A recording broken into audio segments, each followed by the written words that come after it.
Kami rindu menyatakan Engkau di dalam hidup kami, Tuhan. Oleh karenanya kami membutuhkan kembali akan sapaan firman-Mu, agar sungguh hanya firman-Mu Yesus yang kami nyatakan di dalam hidup kami. Urapi kembali kami sekalian, pakai hamba di tengah segala keterbatasan hamba untuk menyampaikan sabda firman-Mu. Terima kasih, bersabdalah, kami semuanya siap untuk mendengarkannya. Di dalam nama Tuhan Yesus Kristus Sang Sabda yang hidup, kami memohon. Amin.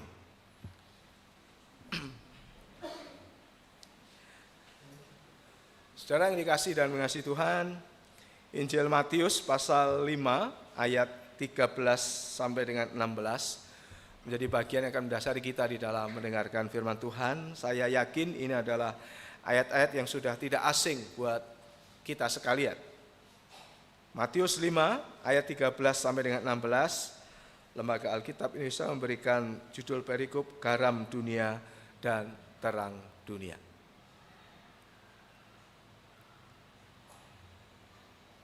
Matius pasal 5 ayat 14 sampai dengan 16. Saya bacakan firman Tuhan demikian. Kamu adalah garam dunia. Jika garam itu menjadi tawar, dengan apakah ia diasinkan? Tidak ada lagi gunanya selain dibuang dan diinjak orang. Kamu adalah terang dunia. Kota yang terletak di atas gunung tidak mungkin tersembunyi.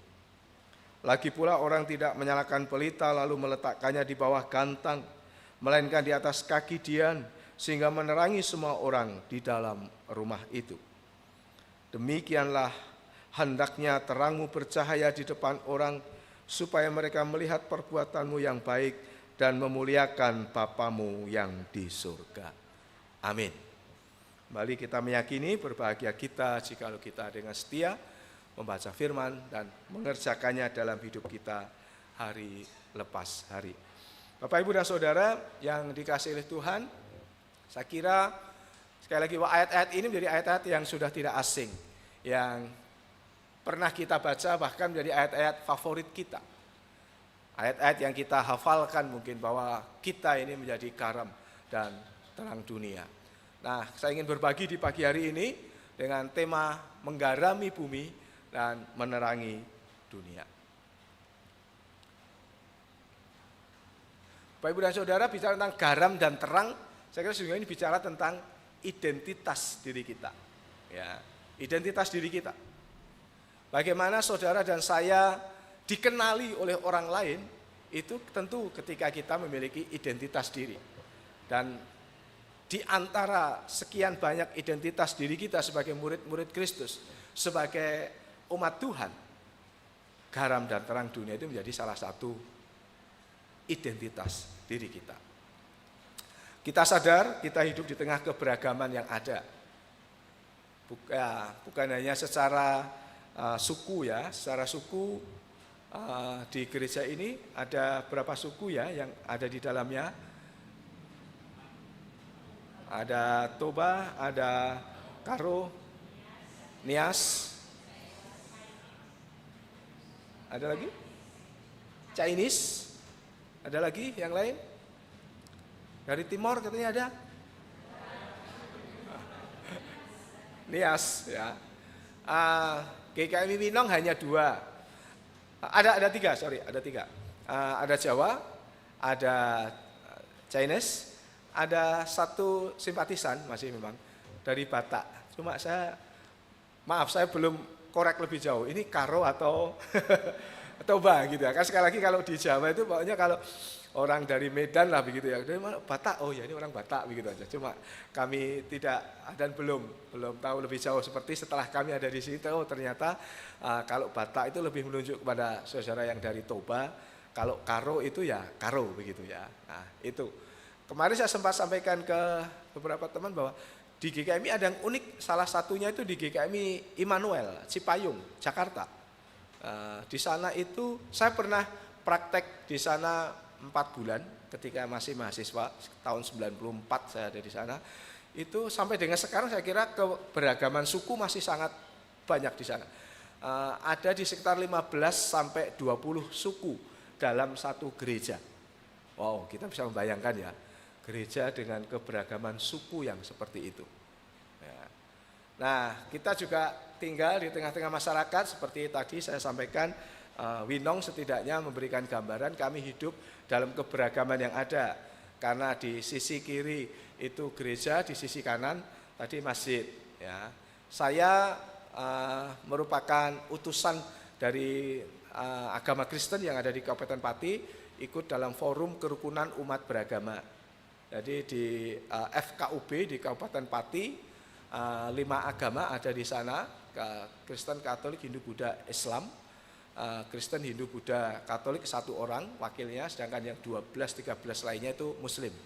Muslim pun juga masih dibagi, ada yang dari NU, ada yang dari Muhammadiyah, ada yang dari unsur pemerintah begitu. Jadi memang sesungguhnya kita hidup di dalam keberagaman. Dan di dalam keragaman itu sangat penting untuk kita ini bisa membedakan satu dengan yang lain. Dan bahkan kalau kita mau jujur Bapak Ibu, tidak ada seorang pun di antara kita itu yang sama. Di sini ada yang kembar begitu, anak kembar? Tidak ada ya. Di Winong itu awal kami masuk ada jemaat yang kembar, namanya Ana dan Ani. Saya awal-awal agak sulit membedakan, tapi lambat laun oh ya, yang satu tali lalatnya ada di sini, yang satu tali lalatnya ada di sini. Oh, membedakannya ini. Ana sama Ani itu di mana tali lalatnya, begitu. Tapi bagaimanapun tetap ada identitas yang melekat dalam diri yang membedakan walaupun itu kembar sekalipun. Nah, dalam kehidupan kita pun sekali lagi bahwa tentu dibutuhkan identitas diri kita kalau kita mengaku diri sebagai murid-murid Kristus. Saudara dan saya kita mengaku diri sebagai orang Kristen. Identitas diri kita itu apa? Apakah identitas diri kita membedakan dengan orang lain hanya sekedar tampilan fisik kita? Kalau orang itu pakai kalung, ada salibnya, wah ini pasti orang Kristen nih. Yang perempuan kalau pakai anting, kadang kan juga antingnya ada ini ya, salibnya. Wah, ini pasti orang Kristen. Atau ketika kita bertamu, mau masuk ke rumah orang itu dan kemudian di situ ada gambar salib atau gambar Yesus, wah ini mesti orang Kristen. Atau sebaliknya kalau kemudian kita bertamu di situ ada huruf Arab, wah ini pasti bukan orang Kristen ini. Gitu ya. Saya punya tulisan doa Bapa kami, saya figura begitu, tapi dalam bahasa Arab. Ketika saya tempel di ruang tamu, ya orang yang bertanya, loh Pak, Bapak ini Kristen kok, ada tulisan Arabnya, begitu. Islam apa Kristen Bapak ini, begitu. Apakah tampilan-tampilan fisik seperti ini akan menggambarkan bahwa ini itu murid Kristus atau enggak?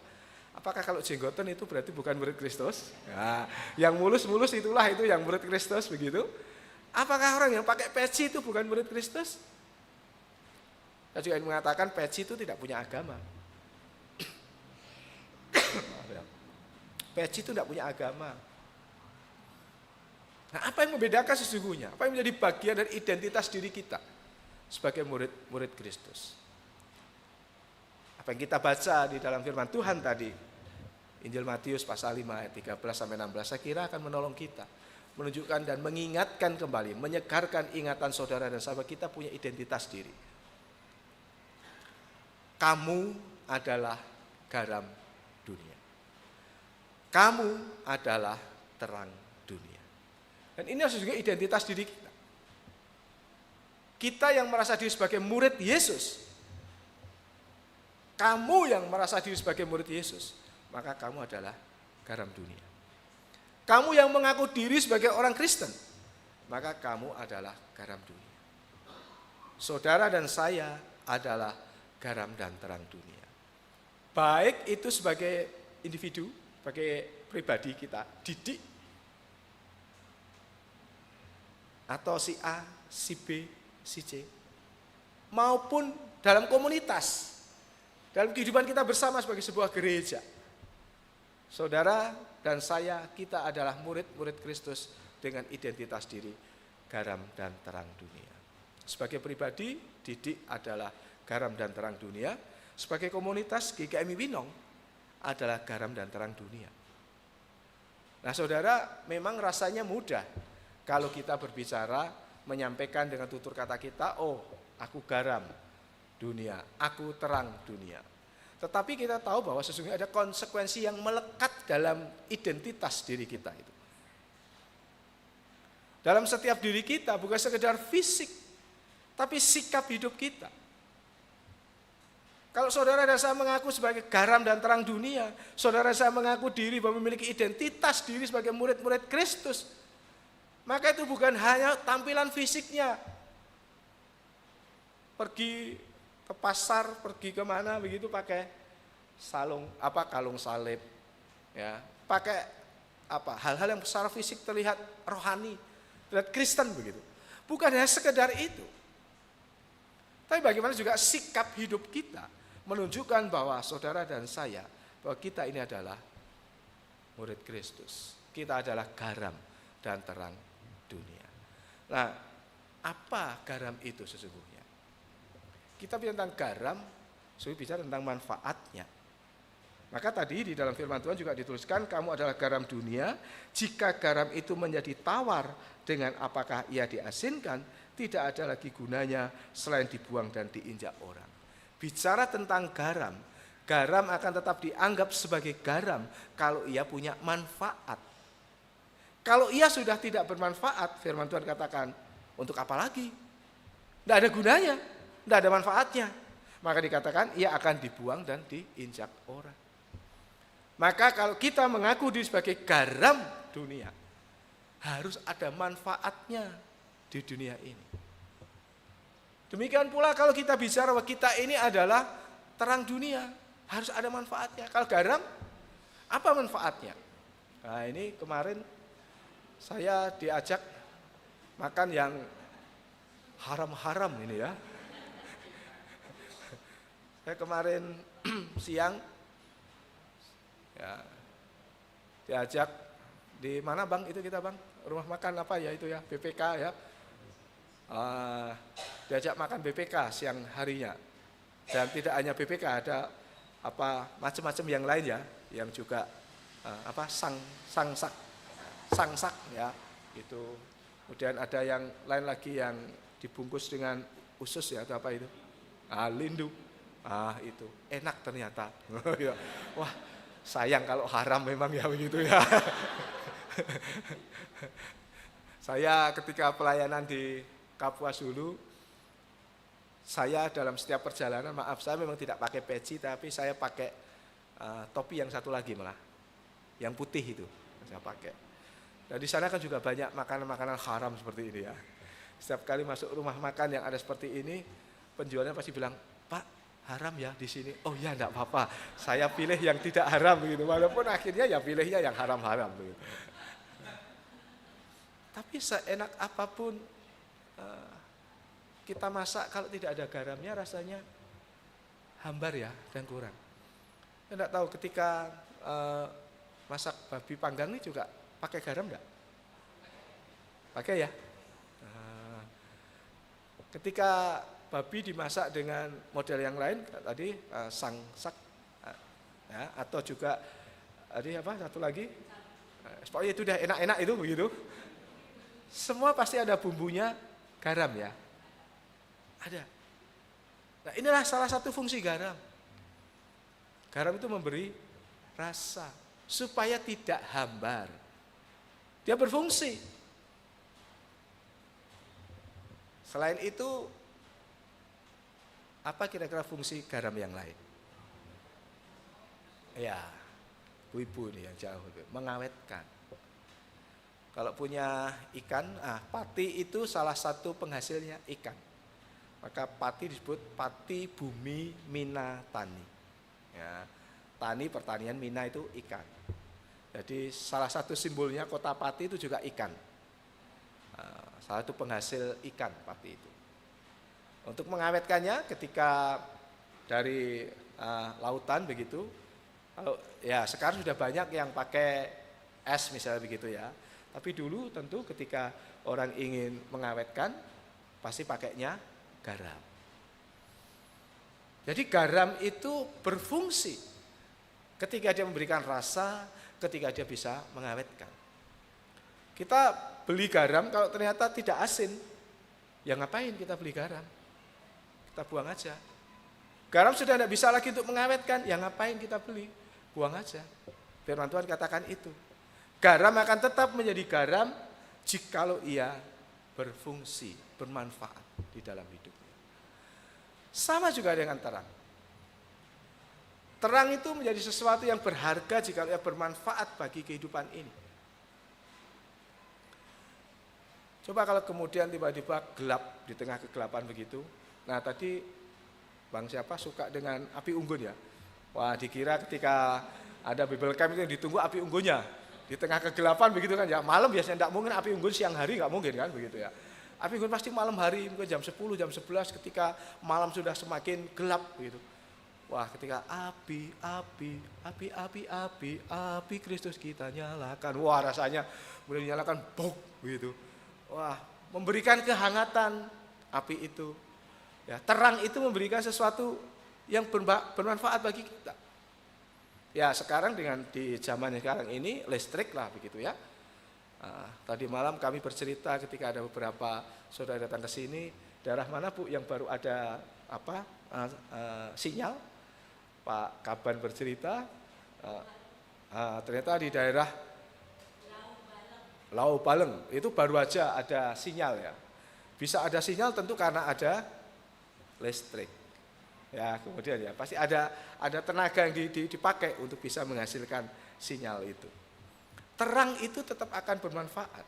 Ini contoh kalau dulu di desa-desa sebelum ada listrik saya kira kalau di sini tidak tahu apa namanya ya. Kalau di Jawa ya uplek.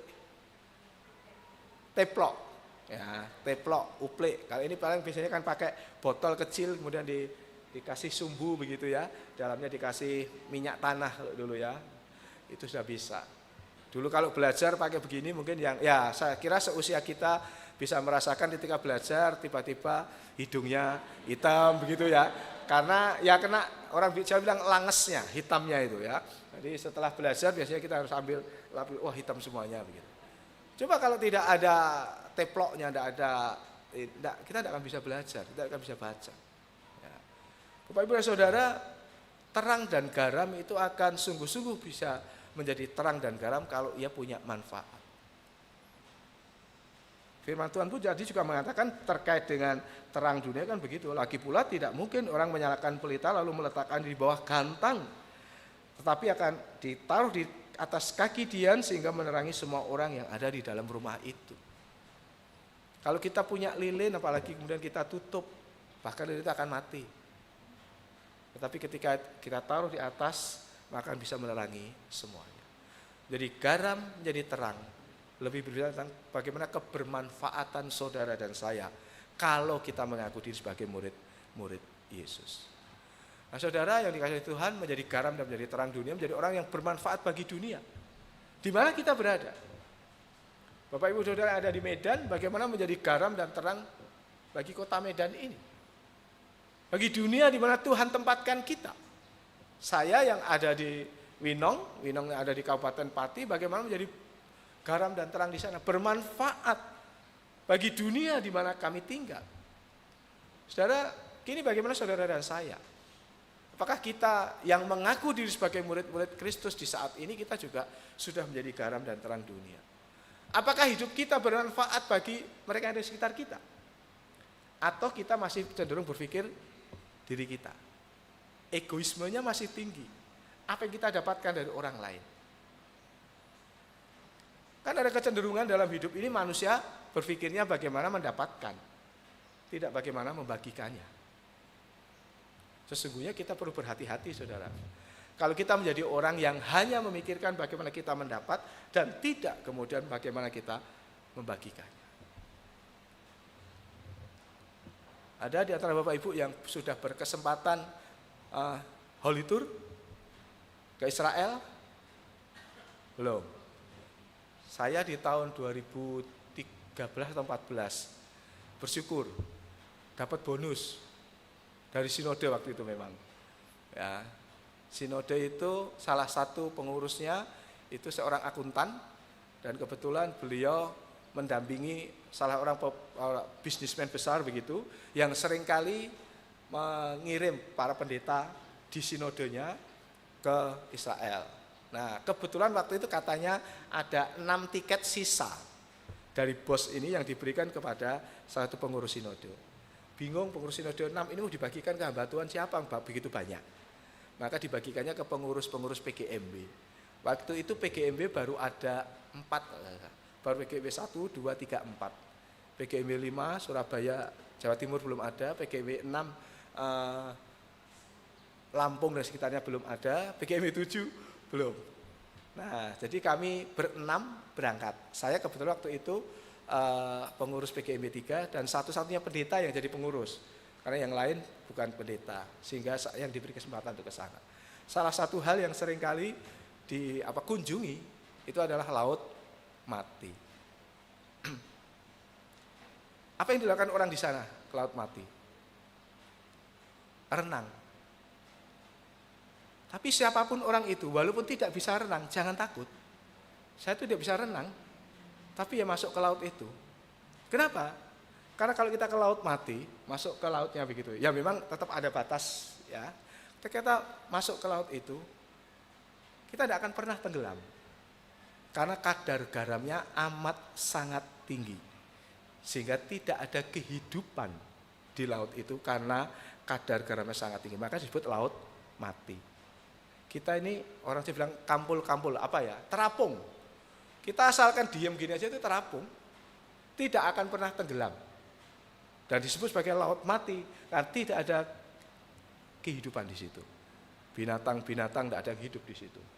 Ya, tumbuhan-tumbuhan tidak ada. Kalau laut biasa kan ada ya, banyak ikan dan sebagainya. Ada tumbuh-tumbuhan di situ tidak ada. Kenapa bisa begitu? Kadar garamnya kenapa bisa tinggi sekali? Secara geografis, Laut Mati ini, sungai-sungai yang ada semua mengalir ke Laut Mati ini. Aliran airnya semua masuk ke Laut Mati. Tetapi Laut Mati ini tidak punya akses ke laut bebas. Sehingga dia hanya mendapatkan air dari sungai-sungai itu. Tetapi dia tidak pernah mengalirkan ke tempat yang lain. Orang yang hanya berpikir tentang berkat untuk dirinya. Masuk. Tapi dia tidak bisa menjadi berkat bagi orang lain. Lama-kelamaan dia akan menjadi laut mati. Tidak ada kehidupan, karena yang dipikirkan hanya dirinya sendiri. Menjadi garam, menjadi terang. Berbicara bagaimana kita menjadi berkat, bermanfaat bagi masyarakat yang ada di sekitarnya. Memang perlu diingat, ketika kita melakukan sesuatu, dan itu kebermanfaatannya dirasakan oleh masyarakat. Firman Tuhan tadi mengatakan ayat 16, demikianlah hendaknya terangmu bercahaya di depan orang, supaya mereka melihat perbuatanmu yang baik dan memuliakan Bapamu yang di surga. Dari apa yang kita kerjakan, bukan untuk diri kita diagungkan, dimuliakan, ditinggikan, tetapi supaya Bapa kita di surga itu yang dipermuliakan. Jadi Bapak Ibu dan Saudara sekalian, sekali lagi bagaimana hidup saudara dan saya? Apakah hidup kita membawa manfaat bagi dunia sekitar kita? Jadi pergumulan bagi kita. Bagaimana sih cara kerja sesungguhnya garam dan terang itu? Agar kemudian bisa bermanfaat. Saudara yang dikasih dan mengasihi Tuhan, ibu-ibu khususnya, yang masak, kalau masak ya buat tadi BPK begitu, atau masak sayur apapun, kemudian di sini garamnya, tempatnya ada di sini, wajannya ada di sini, supaya masakannya bisa enak. Garamnya kira-kira tetap ditaruh di sini atau harus dicampur, dituang? Harus dituang kan? Garam sebanyak apapun kalau dia masih tetap ada di tempatnya dan dia tidak ditaruh di sini, ya ini tidak akan asin. Didoain seperti apapun begitu ya, dalam nama siapapun, ya tidak akan asin, kan begitu kan? Ini harus dicampur. Apa artinya? Garam akan bermanfaat kalau garam mau berbaur, nyampur dengan bahan-bahan yang lainnya dunia ini.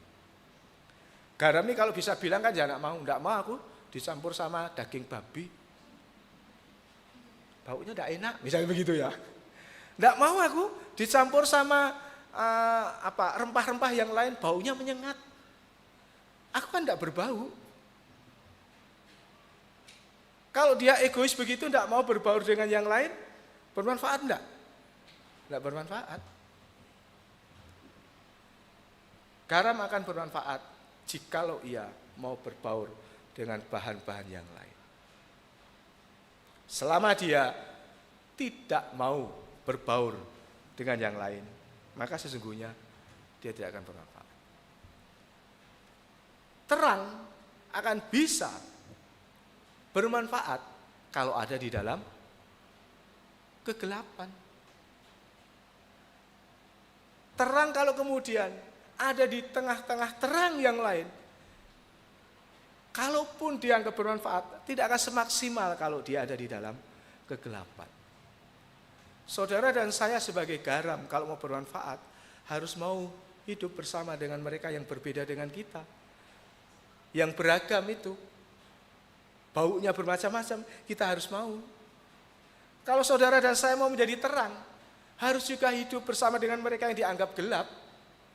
Kalau kita hanya berkumpul dengan yang terang, sesama dengan terang, tidak akan bermanfaat dengan maksimal diri kita.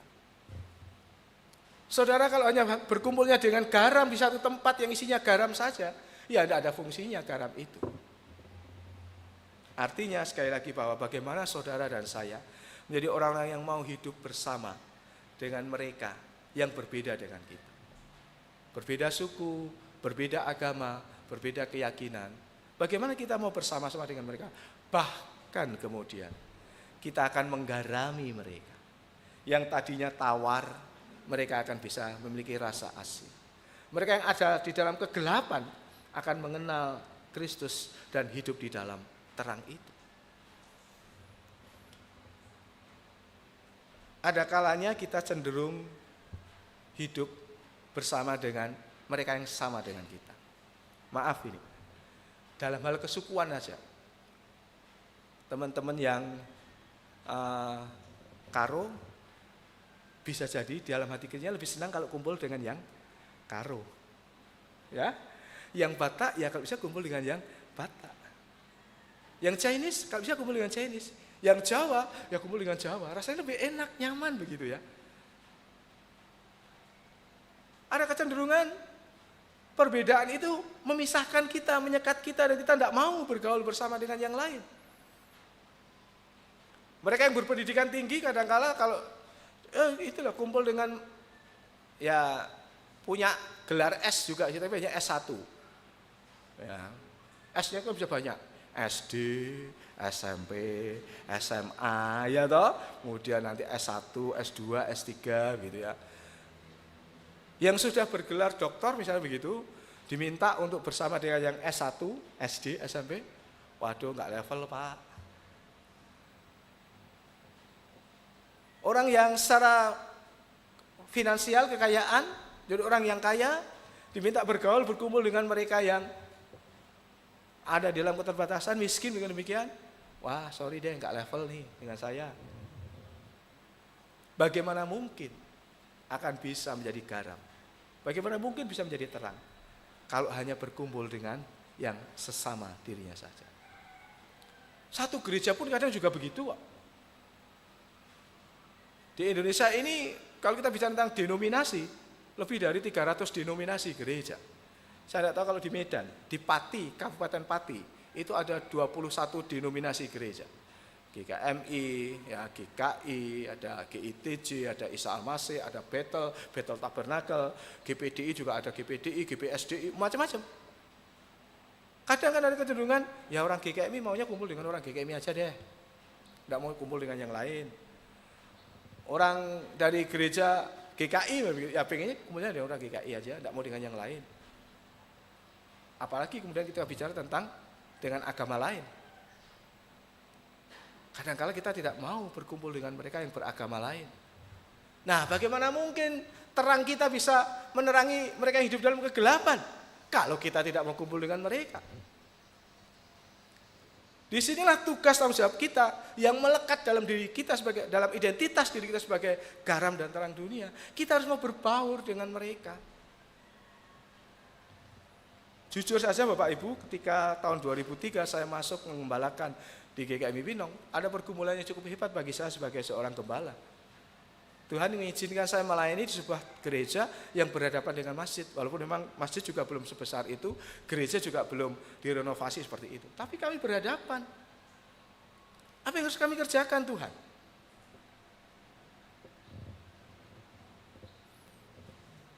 Tidak mudah tentu ketika berhadapan dengan tempat ibadah orang lain. Secara pribadi saya dan keluarga harus berusaha menyesuaikan diri dengan, maaf boleh dikatakan polusi suara, jadi saya katakan. Kan setidaknya 5 kali sehari kami harus mendengar adzan, dan itu pakai pengeras suara, ya begitu. Tapi apakah kemudian hanya akan terjebak di situ atau melihat apa ya panggilan yang Tuhan ingin kami tangkap ketika Tuhan tempatkan GKMI Winong ini di depannya masjid? Dalam perjalanan waktu kami menemukan inilah tugas panggilan Winong, menjadi berkat bagi masyarakat. Apalagi di tahun-tahun itu seringkali terjadi bom di sana sini, di mana banyak orang kemudian seakan terpisah sekat-sekat antara Kristen dan Islam, ya itu sangat kuat sekali.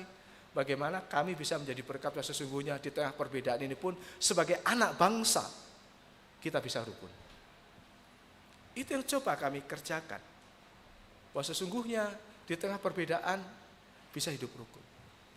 Bapak Ibu dan Saudara yang dikasihi dan mengasihi Tuhan, sekali lagi kami hidup seperti ini tidak mudah. Tapi ini yang kami kerjakan dan coba kami lakukan. Ya, Saudara, dalam keseharian, gambar yang sisi kanan dulu, ya. Dalam keseharian, ya saya bergaul dengan teman-teman yang dari masjid, itu pengurus masjid dan juga kalau gereja itu koster. Setiap pagi mereka pasti akan bersih-bersih gereja. Bersih-bersih masjid. Ya, dipel. Ya. Walaupun saya tidak ikut ngepelnya ya, saya ikut ke situ ngobrol dengan mereka. Mereka ada kopi, kita minum kopi. Kadang ada bakso lewat, siapa yang pas bawa uang, bakso yuk kita makan bersama, bergaul dengan mereka. Membangun kebersamaan dalam keseharian.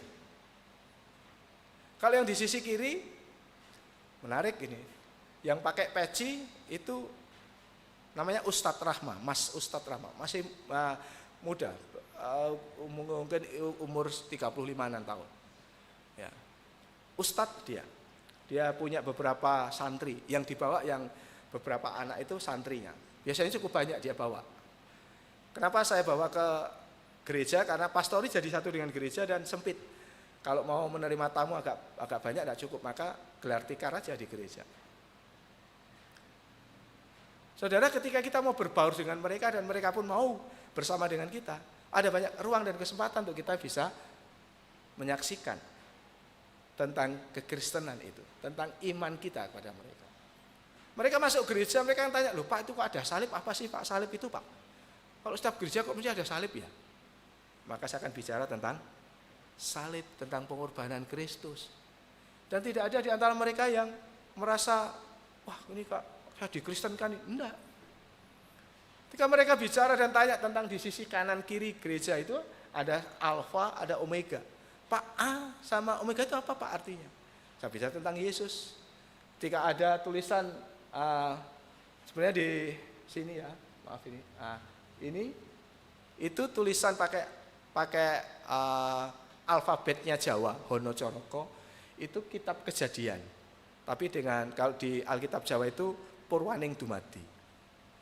Jadi di sisi sana alfa, atasnya kitab Kejadian, di sana omega, atasnya kitab Wahyu. Mereka juga tanya, Pak, itu tulisan itu apa Pak artinya? Kenapa seperti itu? Saya akan sampaikan bahwa orang Kristen itu hidupnya harus berdasarkan pada firman Tuhan. Mulai dari kitab Kejadian sampai kitab Wahyu. Ada banyak cerita di dalamnya. Di atas langit-langit sini ada simbol Trinitas. Bapak Ibu bisa googling nanti gambar Trinitas itu seperti apa. Kami di sini.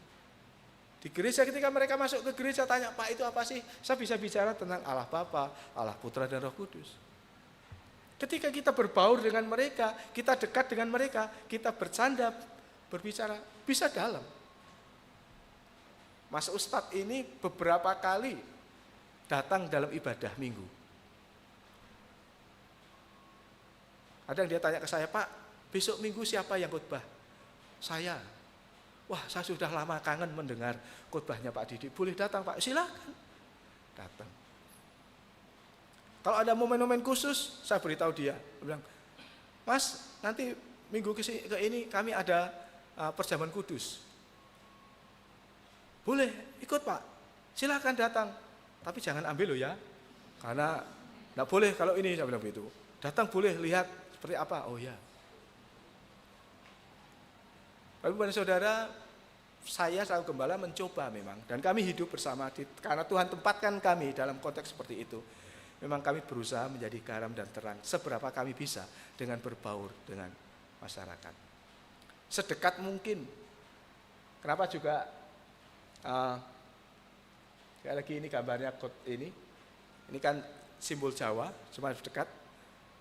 Kami pernah, saya mengajak perjamuan kudus secara kontekstual, Bu. Tidak pakai anggur dan tidak pakai roti.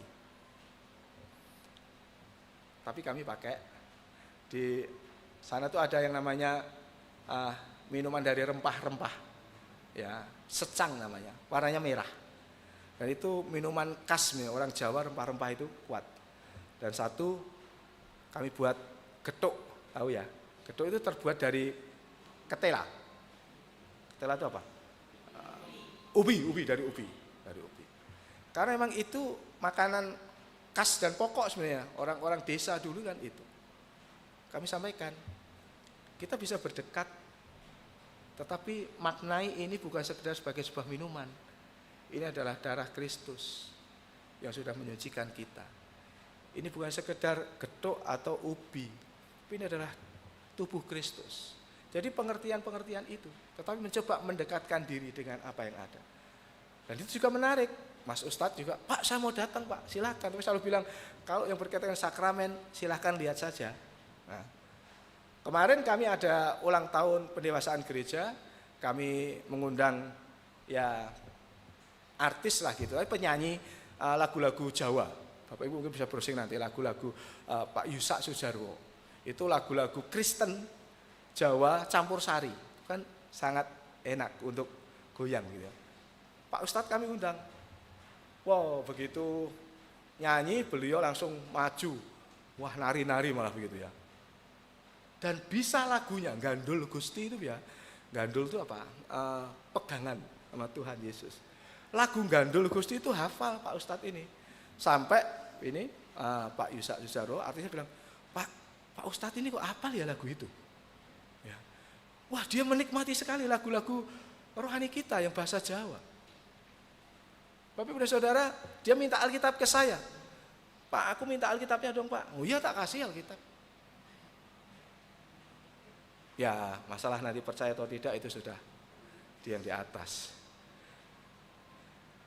GKI Winong seringkali menjadi tempat juga untuk anak-anak TK diajak ke gereja, setelah itu ke masjid. Anak SD demikian. Kemudian kalau SMA biasanya mereka ada tugas pelajaran PKN ya. PKN atau apa itu ya. Kalau dulu kan PMP, sekarang PKN. Ada beberapa teman mahasiswa baik dari Kristen Duta Wacana atau juga dari UIN ya, Universitas Negeri Islam, mereka buat skripsi tentang gereja dan masjid. Tentu ada banyak hal kami ada percakapan-percakapan dan disitulah kemudian nilai-nilai hidup kita saya sampaikan kepada mereka. Sekali lagi, yang penting kita tabur.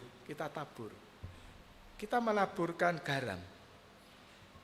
Dan garam bisa ditaburkan ketika kita berdekat dengan mereka. Bapak Ibu dan Saudara, ini suasana ketika sholat Idul Fitri. Jadi kalau sholat Idul Fitri mereka sampai di teras gereja. Saya pagi hari ketika mereka siap-siap, Saya buka gerbang gereja, saya sapu, saya kasih tikar, saya sampaikan ke teman-teman takmir, pengurus, nanti kalau kurang silakan di sini. Oh iya Pak. Ternyata mereka juga mau pakai teras gereja untuk sholat Id. Sekarang setiap tanggal 11 dipakai untuk gereja dipakai untuk posyandu. Kami berusaha sedekat mungkin, seterbuka mungkin dengan masyarakat. Walaupun tentu nilai-nilai kekristenan tetap harus melekat dalam diri kita. Ini adalah sebuah sarana supaya apa? Terang kita dan garam kita itu bisa nyampe kepada mereka. Kalau kita sudah buat benteng dulu, maka kita tidak akan bisa menyampaikan firman Tuhan kepada mereka. Tidak akan bisa menyaksikan Injil Tuhan itu kepada mereka. Membuka diri menjadi bagian yang penting. Dipakai untuk posyandu, dan kalau 17 Agustusan begitu, ini teman-teman RT, ya kita ada kegiatannya di teras gereja. Kita buka seluas mungkin. Karena kami mencoba memahaminya, inilah cara supaya garam dan terang itu bisa memberi rasa dan menerangi masyarakat di mana kami tinggal. Jadi ingat saudara, identitas diri kita itu apa? Garam dan terang dunia. Bukan hanya sekedar kata Kristen. Ada banyak orang Kristen yang bisa jadi hidupnya tidak menjadi garam dan terang. Tapi saudara dan saya pagi ini diingatkan, kita adalah garam dan terang dunia. Identitas yang melekat dalam diri kita. Dan kita akan tetap menjadi garam dan terang kalau kita ada kebermanfaatan hidup kita. Untuk dunia, untuk masyarakat, untuk lingkungan di mana saudara dan saya ditempatkan oleh Tuhan. Dan itu akan bisa terjadi jika saudara saya membuka hidup dan diri kita untuk bergaul dengan mereka yang lain. Mungkin beda gereja, ya, bahkan kemudian beda agama, beda suku, beda pendidikan, beda ekonomi, dengan siapapun. Bagaimana kita bisa hadir dalam hidup mereka dan menggarami mereka. Memberikan terang di tengah kegelapan yang sedang mereka alami. Saya tidak putarkan, Bapak Ibu, sebenarnya ketika pandemi, sinode itu mendorong banyak rekan-rekan hamba Tuhan untuk melayani secara online. Saya membuat channel YouTube Kang Didi. Memang sudah 1 tahunan ini saya off, tidak buat itu. Tapi saya sudah membuat sekitar hampir 100 konten firman Tuhan. Saya sampaikan dalam bahasa Jawa tetapi ada teks bahasa Indonesianya. Yang kemudian saya awalinya coba saya matchkan dengan dengan peribahasa bahasa Jawa. Jadi misalnya salah satunya urip iku urup. Ini kemarin menjadi tema sinode kita ketika kita sidang raya. Urip iku urup itu salah satu peribahasa Jawa. Urip itu hidup, ya, hidup kita. Urup itu menyala. Hidup itu harus menyala. Hidup itu harus menjadi terang bagi orang lain. Nah, maka tema ini urip iku urup bisa ketika saya membuat konten itu saya masukkan dengan kita harus menjadi garam dan terang dunia. Dalam bahasa Jawa memang lebih banyak tentunya mereka yang menikmati orang-orang Jawa, tetapi karena saya beri teks bahasa Indonesia, maka orang lain pun juga bisa membacanya. Dan waktu itu maaf ini, sudah sempat viral. Ada teman yang di NTT telepon, "Loh, Dik, ini kamu yang buat ini. Kenapa? Oh, ini di tempat kerja saya." Orang viral. Bahkan Mas Ustadz Rahmat tadi, dia bilang, Pak, kontennya Kang Didi itu dipakai untuk mengajar di pesantren, Pak. Loh, masa? Iya. Saya kemarin ke pesantren ini, ternyata kiainya pakai kontennya Pak Didi untuk mengajar santri-santri yang di sana. Bapak Ibu dan Saudara, ada banyak cara sesungguhnya agar kita bisa menggarami, agar kita bisa menjadi terang. Bagaimana kita membuka hati dan hidup kita untuk mau bersama-sama dengan mereka. Caranya ada banyak. Saya kira ya teman-teman di sini, saudara di sini juga ada banyak ya talenta yang Tuhan berikan untuk mewarnai, menggarami, menerangi dunia ini. Karena saudara dan saya, kita adalah garam dan terang dunia. Ingat, jangan sekedar menjadi orang Kristen. Ingat bahwa saudara dan saya, kita adalah garam dan terang dunia. Manfaat dalam hidup kita apa? Perlu dipikirkan. Dan jadilah orang yang terbuka, membagikan apa yang kita punya. Bagikan Yesus itu kepada yang lain, jangan untuk diri sendiri saja. Baik, Tuhan memberkati kita. Amin. Mari kita berdoa. Kami bersyukur kepadamu Tuhan, firman-Mu boleh kami dengar bersama di pagi hari ini, mengingatkan kami akan identitas diri kami sebagai murid-murid Kristus, bahwa sesungguhnya kami adalah garam dan terang dunia. Maka kami mohon kepadamu Bapa, Engkau menolong kami, agar kami dapat menjadi pelaku-pelaku firman, bukan sekedar menjadi pendengarnya. Dengan demikian hidup kami menjadi bermanfaat, berguna bagi banyak orang, dan melaluinya nama Tuhan dipermuliakan lewat hidup kami. Terima kasih Bapa di surga, hamba menyampaikan dalam keterbatasan diri hamba. Mohon Roh Kudus Engkau yang menyempurnakannya, dan kami rindu Roh Kudus pula memampukan kami melakukan firman Tuhan ini. Di dalam nama Tuhan Yesus Kristus kami berdoa. Haleluya. Amin. Bapak Ibu, sebelum saya kembalikan, izinkan saya memperkenalkan istri saya karena sekarang sudah ada di sini. Tadi ada di ruang sekolah minggu ya. Nah, biar ya di depan sebentar Bu Anteng ya. Nah, ini namanya juga unik bagi orang Jawa ya.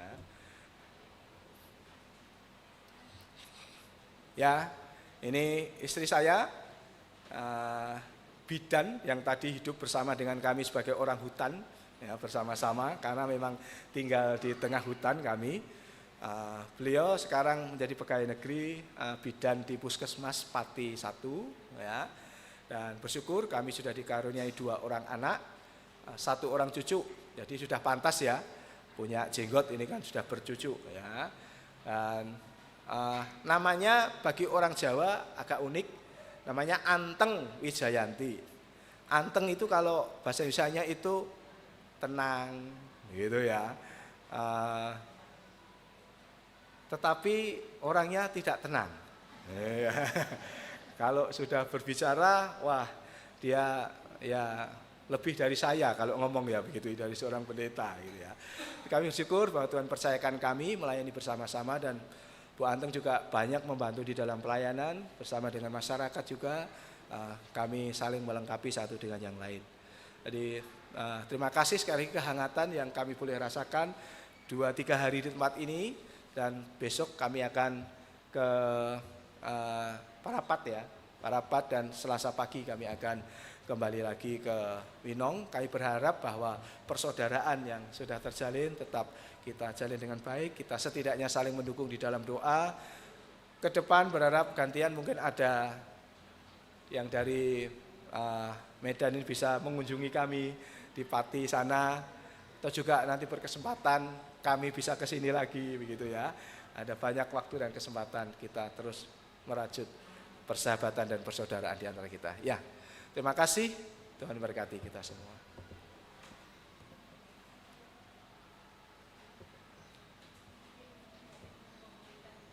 Oh, baik.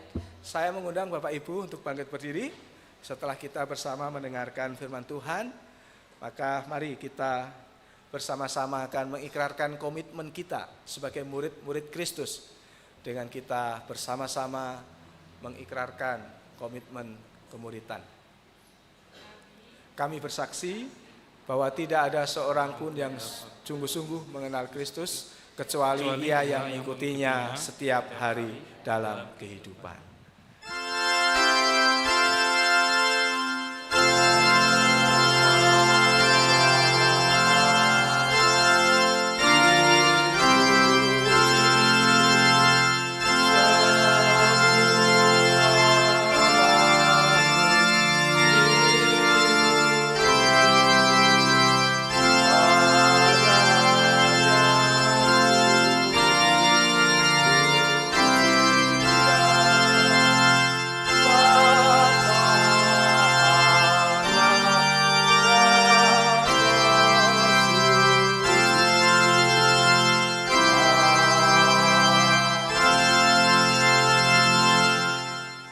Tuhan memberkati Bapak Ibu saudara sekalian. Selamat